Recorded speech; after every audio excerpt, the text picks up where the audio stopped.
I'm going to put Clay in his crate now, and the way that we always do this is we have him sit first. We lean over like this, open the door, and then with your right hand you can pat his chest and say, go. Send him in. And then what I always do is when he goes in, he turns around to meet me. I give him a reward. Then I take off his equipment, his prong collar, and he's got that like martingale that we use to double up on, so we're not going to take that off because that's always on him. So we take off the leash and the prong collar. I always hang the prong collar on the door like this.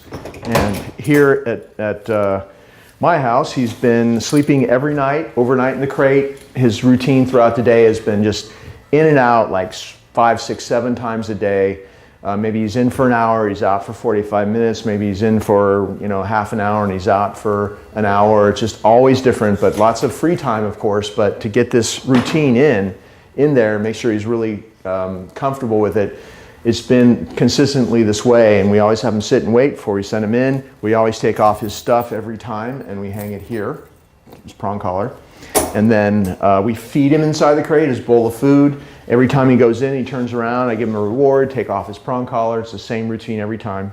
And then when we're going to take him out, I attach the leash to the prong collar, and that's to the funny looking buckle here on the prong collar. This round one here is just a spacer, so you want to leave that alone. And you always want to make sure that this is not twisted, and so if you go like this, you can tell it's not twisted. It's supposed to work like this. And then we open the door. If he tries to run out before you release him, you say no. Give that a little token slam like that. He usually doesn't. He's got this really down pat. So good, he gets a reward. I always do it that way. And then I hook him up, just like that. If you have the leash attached already, it's really easy. You just reach in and hook it up.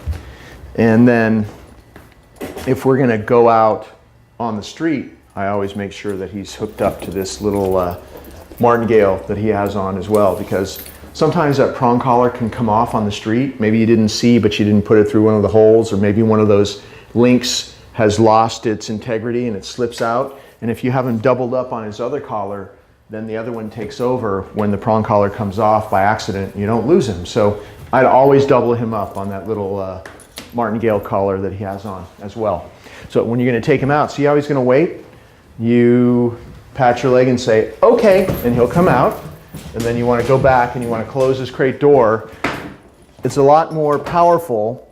This crate routine is a lot more powerful if you make sure this door is always closed. It's always closed when he's in. It's always closed when he's out. He needs permission to go in there. He loves his crate. All kinds of good stuff happens in there. He gets bones and chewies, and that's where he gets fed. He gets treats every time he goes in there. Every time our hands come in, we always come giving him a gift. So he loves it in there. It's a very positive place. He's never in there for too long. He goes in and out all day long. We never put him in there as a punishment. We've never of course, we don't punish in our training. So, so he just has a good association with it. Hey, get off that window. So we always have it closed. If he can't get in without your permission, then it's a very cool place in his mind. And then you're more of the leader if he has to wait for your permission to go in and out. So that's why we do it this way. And if you use the crate in this way at your house, I think it'll really help you a lot. Okay.